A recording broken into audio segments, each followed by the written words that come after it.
উৎসবের উৎপত্তি মূলত লোকবিশ্বাস এবং ধর্মবিশ্বাস।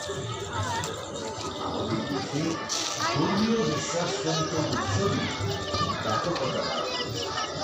ঈদ, পুজো, বড়দিন ইত্যাদি উৎসবের ভিত্তি হল ধর্মাচার বা ধর্ম।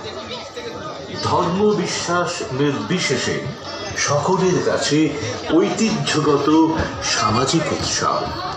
মেলা, খেলাধুলা, গান, নাচ, যাত্রা এসব একই সঙ্গে উৎসব এবং সংস্কৃতি। উৎসব তো আসলে সংস্কৃতিরই অংশ। এদিকে বসবে।